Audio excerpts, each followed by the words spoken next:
हे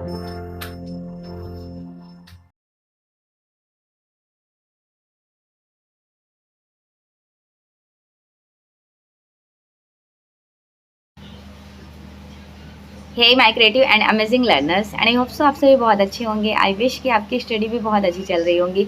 सो आपको जैसा कि थंबनेल देखकर आइडिया हो गया होगा कि आज का टॉपिक क्या डिस्कस करने वाली हूँ। जिन्होंने लास्ट क्लासेस मिस कर दिया था ज़रूर देख लीजिएगा।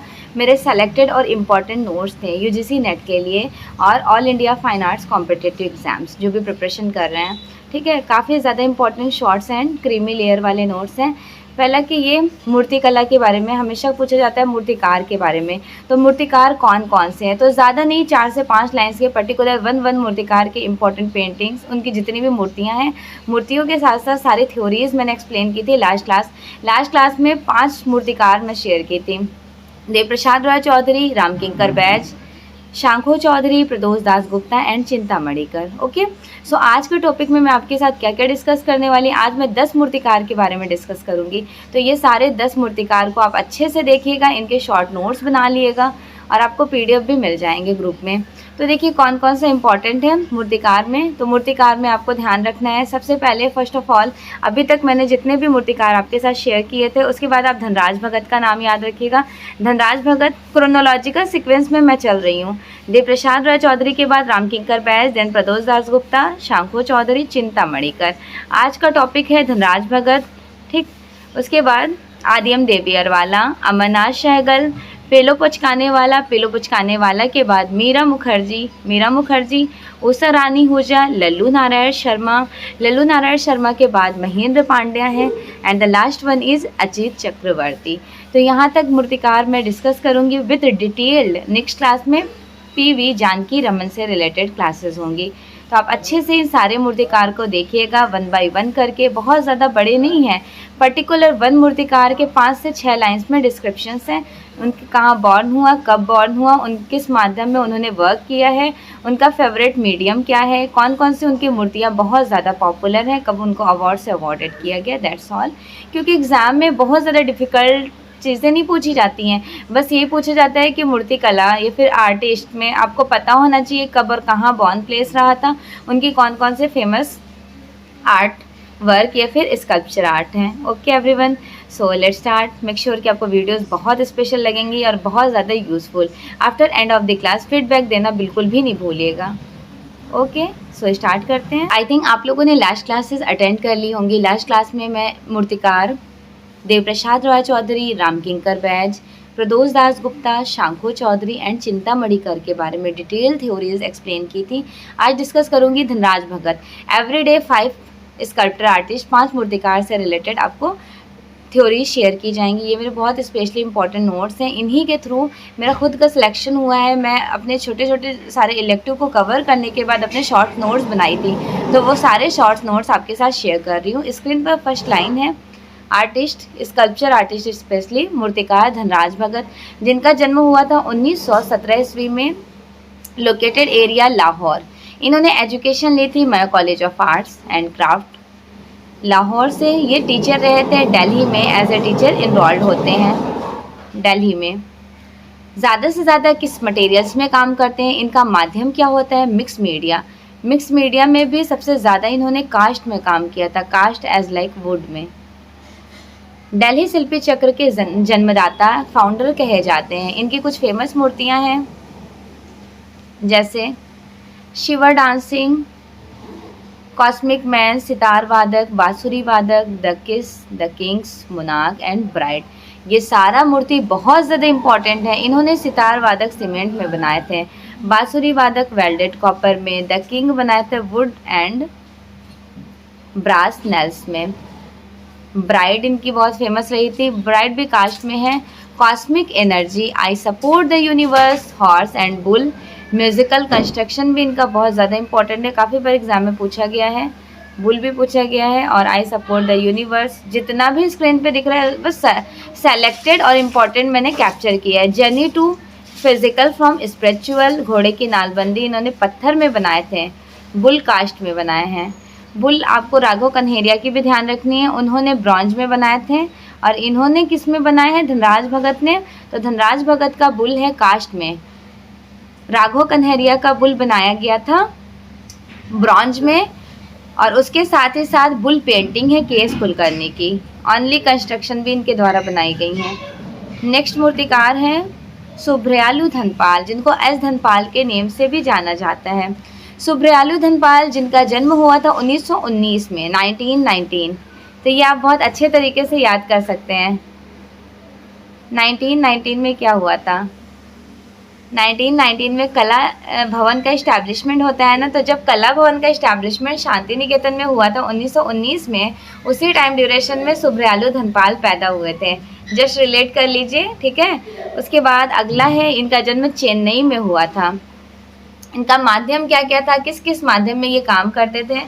तो माध्यम इनका था कंक्रीट, प्लास्टर, कास्ट और टेराकोटा। इनके टीचर कौन थे? स्पेशली गुरु। इन्होंने एजुकेशन लिए थे देवप्रसाद रॉय चौधरी से। ठीक, एजुकेशन किससे लिए? देवप्रसाद रॉय चौधरी से। भारत में एकेडमिक परंपरा को तोड़ने वाले मूर्तिकार कौन कहे जाते हैं? सुब्रयालु धनपाल, एस धनपाल। एकेडमी परंपरा क्या होता है ये भी तो पता होना चाहिए। तो देखिए, एकेडमी परंपरा फॉर एग्जांपल एकेडमिक क्वालिफिकेशंस होती हैं, तो डिग्री अपनी मिलती हैं। तो इन्होंने एकेडमिक स्टाइल्स में फॉर एग्जांपल जैसे बनी ठनी हो गया मूर्ति, तो बनी ठनी मूर्ति बनाए थे अर्जुन प्रजापति। बनी ठनी पेंटिंग्स बनाई गई थी किशनगढ़ स्कूल में, तो किशनगढ़ स्कूल से इन्फ्लुएंस्ड होकर मूर्ति बनाए थे अर्जुन प्रजापति ने। बट इन्होंने कहा कि एकेडमी शैली को कॉपी करना ज़रूरी नहीं है, तो इन्होंने इसको तोड़ दिया था। तो इस तरह से एग्जामिनर आपसे क्वेश्चंस पुटअप कर सकते हैं कि कौन से ऐसे मूर्तिकार हैं जिन्होंने एकेडमी परंपरा को तोड़ने वाले मूर्तिकार कहे जाते हैं। तो उनका नेम था सुब्रयालु धनपाल, एस धनपाल। नेक्स्ट मूर्तिकार है सोमनाथ होर। सोमनाथ होर का जो जन्म हुआ था वो 1921 में हुआ था। अब आप इनको कैसे रिलेट कर सकते हैं? 1919 में कला भवन का इस्टेब्लिशमेंट होता है और 1921 में कला भवन को इवेल्युएट करके विश्व भारती यूनिवर्सिटी नेम से तब्दील कर दिया जाता है, राइट। तो उसके अकॉर्डिंग आप ध्यान रखिए कि सोमनाथ होर का जन्म 1921 ईस्वी में चटगांव बांग्लादेश में होता है। चटगांव बांग्लादेश। इनका माध्यम था कांस्य। इन्होंने मूर्तियां बनाई थी माँ व बच्चा, भय, वुमेन। इन्होंने कोलकाता से शिक्षा प्राप्त की तथा कोलकाता, दिल्ली और बड़ौदा में शिक्षक एज ए टीचर इनरोल्ड हो जाते हैं। बंगाल की मूर्तियों ने इनकी कल्पना शक्ति पर बहुत ज़्यादा गहरा असर डाला था सोमनाथ होर के ऊपर। नेक्स्ट है आदि एम देवियरवाला। आदि एम देवियरवाला जस्ट एक साल बाद इनके जन्म होता है 1922 ईस्वी में। कहाँ पर इनका जन्म हुआ था? मुंबई में। आदि एम देवियरवाला का जन्म मुंबई में हुआ था। इन्होंने वेल्डिंग टेक्निक द्वारा जंग का उपयोग कर मूर्तियाँ बनाने की शुरुआत करते हैं। स्वयं प्रशिक्षित कलाकार कहे जाते हैं। पेशे से क्या थे? तो ये पेशे से केमिस्ट थे, ध्यान रखिएगा, इम्पॉर्टेंट है। ये बेसिकली किसको कैप्चर करते थे? इनका मेन सब्जेक्ट मैटर क्या हुआ करता था? पौराणिक, माइथोलॉजिकल सीन्स को कैप्चर करते थे अपनी पेंटिंग्स, मूर्तियों में स्पेशली। जिस तरह से पेंटिंग्स में बात किया जाए तो पौराणिक राजा रवि वर्मा, उसी तरह से इन्होंने पौराणिक विषय बनाए थे आदि एम देवियरवाला ने। इन्होंने कॉमनवेल्थ आर्ट टुडे लंदन में भारत का प्रतिनिधित्व किया। इनके प्रेरणा के स्रोत यूनानी त्रसदी और ईसाई आइकोनोग्राफी प्रतिमा भी रही हैं। विज्ञान और यंत्र विधि में इनकी गहरी दिलचस्पी थी। विज्ञान के जादू को ये अपनी कृतियों में उभारते हैं। इन्होंने वेल्डिंग टेक्निक द्वारा जंग का उपयोग भी किया अपनी मूर्तियों में। तो वेल्डेड मूर्तियों का पूछा जा सकता है किसने यूज़ किया था? जंग लगे वेल्डेड मूर्तियाँ यूज़ किए थे आदि एम देवियरवाला। इनकी बहुत फेमस मूर्ति है फॉलिंग फिगर। फॉलिंग फिगर, गिरते हुए शरीर, पेंटिंग किसकी है? तो पेंटिंग भी याद रखिए, पूछा गया है। तैयब मेहता की पेंटिंग्स है फॉलिंग फिगर और इनकी मूर्ति है आदि एम देवियरवाला की। नेक्स्ट है अमरनाथ सहगल। अमरनाथ सहगल का सेम जब इनका जन्म हुआ है आदि एम देवियरवाला का, उसी ईयर में हुआ था 1922 ईस्वी में, अटक पाकिस्तान में। भय, चिंता व चीख से रिलेटेड पेंटिंग्स करते थे। इनका मेन सब्जेक्ट्स मैटर हुआ करता है जस्ट बिकॉज ये एक्सप्रेशनिज्म आर्ट मूवमेंट से इन्फ्लुएंस थे। अब आप सोच रहे होंगे कि एक्सप्रेशनिज्म आर्ट मूवमेंट क्या होता है, तो अभिव्यंजनावादी कला आंदोलन जो जर्मन में शुरू हुआ था 1904 से 1914 तक चला, जिसके 2 पार्ट्स थे, ड्राई ब्रुकले और ब्लू राइडर ग्रुप। ड्राई ब्रुकले 1905 से 12 तक चला, ड्रेसडन शहर जर्मन में ही। लुडविग इसके जन्मदाता कहे जाते हैं। बेसिकली ग्राफिक्स को ज़्यादा इन्होंने इवेल्यूएशन दिया। उसके बाद 1912 से 14 तक ब्लू राइडर ग्रुप, ये ज़्यादा से ज़्यादा इसके जन्मदाता कौन कहे गए हैं, वेस्ली कंडेंस की वर्क भी कुछ इस तरह से किया गया है, कुछ न्यू क्रिएटिविटी एक्सप्रेशन को कैप्चर किया गया है। अभिव्यंजनावाद का मतलब ये होता है कि जो आपके रियल लाइफ में जो एक्सप्रेशन आपको दिख रहा है आप उसको कैप्चर करें, ना कि रियलिस्टिक पे फोकस करें, ठीक है। एक्सप्रेशन तो भय, चीख, चिंताओं को इन्होंने कैप्चर किया। आपका बेस्ट एग्जांपल एडवर्ड मुंक को देख लीजिए, उन्होंने द क्राई बनाए थे एडवर्ड मुंक ने पेंटिंग्स। एडवर्ड मुंक जन्मदाता कहे जाते हैं अभिव्यंजनावादी कला आंदोलन के। तो वैसे ये इन्फ्लुएंस रहे थे उस आंदोलन से। लाहौर से बीएससी और इंजीनियरिंग के रूप में इन्होंने कार्य किया। अमरनाथ सहगल ने, ये कलाकार नाम से कविताएं, लेख आदि लिखते थे। अमरनाथ सहगल 20वीं सदी के प्रमुख मनुष्य के भय, चिंताओं, चीखों को मूर्ति शिल्पों में अभिव्यक्त करते थे। इनका फेवरेट माध्यम क्या था, मिट्टी और कांस्य। ये इम्पोर्टेंट पूछा जाता है एग्जाम में। फेवरेट माध्यम है इनका मिट्टी और कांस्य। नेक्स्ट, आलाप इन्होंने बनाए थे, क्राइस्ट ऑन हर्ट। आलाप इनकी बहुत फेमस है, Christ on hurt, engraving Christ, monuments of communal harmony, humans to and love and non violence, passage of times, एक ग्रेवन। अब आपको एक बात बता दे रही हूँ, जो मेरा शॉर्ट्स में शेयर करती हूँ, सभी लोग शॉर्ट्स देखा कीजिए। उन शॉर्ट्स में क्या इंपॉर्टेंट होता है, सारे शॉर्ट्स में मैं जो भी ये पर्टिकुलर आपको मूर्तिकार डिस्क्राइब कर रही हूँ, इनके पेंटिंग, मूर्तियाँ, स्पेशली मूर्तियों के साथ 1 मिनट का शॉर्ट्स बनाती हूँ पर्टिकुलर वन आर्टिस्ट के रिलेटेड। पीलू पचकाने वाला, महिला मूर्तिकार कही जाती हैं, फीमेल आर्टिस्ट हैं, स्कल्पचर आर्टिस्ट। स्पेशली पीलू पचकाने वाली क्यों बहुत फेमस है, क्योंकि इन्होंने एल्यूमिनियम में फ्लाइट बनाए थे, और फ्लाइट चिंतामणि कर ने वुड कास्ट में बनाए थे, जिसके बारे में मैं लास्ट क्लास में कैप्चर की हूँ, उस वीडियो को देख लिएगा। फीमेल आर्टिस्ट हैं। 1923 ईस्वी में इनका जन्म हुआ था मुंबई में।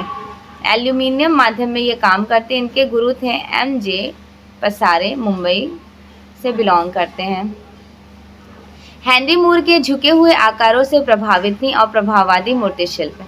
हेनरी मूर किस तरह से मूर्तियाँ बनाते थे, उनकी मूर्तियाँ मोस्टली झुकी हुई होती थी, कुछ इतनी पोजीशन में झुकी झुकी सी बनाते थे, ठीक है। उनकी मूर्तियाँ झुकी हुई होती थी कुछ इस तरह से। तो वही बात कही जा रही है कि ये हेनरी मूर के झुके हुए मूर्ति शिल्पों से प्रभावित थी।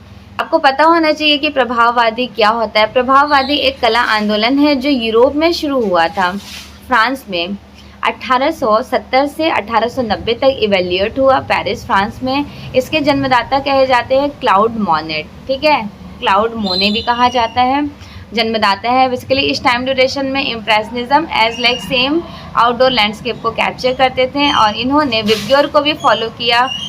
और कौन से कलर्स यूज़ किए थे, भंग वर्ण, जिनको बोलते हैं ब्रोकन कलर्स। 2 कलर्स को मिक्स करने पे कोई थर्ड कलर्स की जो वेरिएशन शो होती हैं उनको भंग वर्ण कहा जाता है। तो यहाँ पे मूर्तियाँ से जो प्रभावित हैं प्रभाववादी, तो आपको ध्यान रखना है August Rodin is the best example, क्योंकि ऑगस्ट रॉडिन प्रभाववादी मूर्तिकार कहे जाते हैं। इनकी फ्लाइट एल्यूमिनियम में बनाई गई हैं, और चिंतामणि कर ने कास्ट में बनाए थे फ्लाइट। मीटिंग मिलियंस भी इनकी फेमस है। इनके मूर्ति शिल्प टीवी सेंटर, सिएट टायर व नेहरू प्लेटोनेरियम पर स्थापित की गई थी। कुछ इंपॉर्टेंट नोट्स, फ्लाइट चिंतामणि कर ने कास्ट में बनाए थे, और पीलू पुचकाने वाला एल्यूमिनियम में, क्योंकि इनका फेवरेट माध्यम ही एल्यूमिनियम था पीलू पुचकाने वाले का। नेक्स्ट है मीरा मुखर्जी। मीरा मुखर्जी का जन्म 1923 ईस्वी में कोलकाता में हुआ था। 1923 में कला व एजुकेशंस कहाँ से ली थी, शिक्षा कला की, दिल्ली से। इनका जो माध्यम था वो कास्ट में काम करती थी, lost wax process, Dogra casting. Influence रही थी बस्तर के छत्तीसगढ़। नेक्स्ट लाइन, इन्होंने बस्तर के आदिवासी की कला, डोगरा ढलाई, लॉस्ट वैक्स प्रोसेस का गहरा अध्ययन किया। ठीक है, गहरा अध्ययन किया। भारत नेपाल के स्थानीय धातु शिल्प की कला का महत्वपूर्ण सर्वेक्षण किया था। इनकी कुछ मूर्तियां हैं जैसे beside station, Guru, the guru, Vaman avatar, figures represent Ashoka and Kalinga. पुस्तक metal craft man in India, folk metals artisans, brack workers, brassware in Bastar.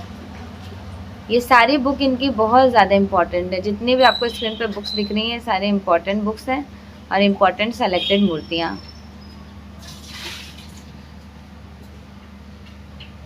Usha रानी हुजा, इनका जन्म हुआ था 1923 ईस्वी में। कहाँ पर? उषा रानी हुजा का सेम टाइम ड्यूरेशन में जन्म हुआ था जब इनका मीरा मुखर्जी का जन्म हुआ 1923 ईस्वी में दिल्ली में। वर्तमान में ये जयपुर में रहती हैं। इनका माध्यम है पारा व धातु। मूर्ति जो थी इनकी कठपुतली, अलंकरण कठपुतली। नेक्स्ट है लल्लू नारायण शर्मा। लल्लू नारायण शर्मा 1924 ईस्वी में इनका जन्म हुआ राजस्थान में। माध्यम ज़्यादा से ज़्यादा किस मीडियम में काम करते थे? मार्बल्स एंड स्टोन्स, संगमरमर और पत्थर में लल्लू नारायण शर्मा ने काम किए। इनका एक इम्पॉर्टेंट पॉइंट ये रहा है कि ये आगरा के लाल किले के बाहर लगा हुआ जो मूर्ति शिल्प है उस मूर्ति शिल्प को अपने जीवन में सबसे बड़ा मूर्ति शिल्प उन्होंने माना था। नेक्स्ट है महेंद्र पांड्या। 1926 ईस्वी में इनका जन्म हुआ था गुजरात में। माध्यम संगमरमर व लकड़ी कास्ट है। प्रभाववादी ऑगस्ट रॉडिन से ये ज़्यादा से ज़्यादा प्रभावित रहे थे और ऑगस्ट रॉडिन जो हैं ये प्रभाववादी मूर्तिकार कहे जाते थे। इनकी बालकनी और इन्वायरमेंट है। इन्वायरमेंट आपको इसलिए याद रखना है क्योंकि एग्जाम में 2 से 3 बार पुटअप किया गया है। और बालकनी भी ध्यान रखिए। इन्वायरमेंट इन्होंने पिंक मार्बल से बनाए थे, गुलाबी संगमरमर से।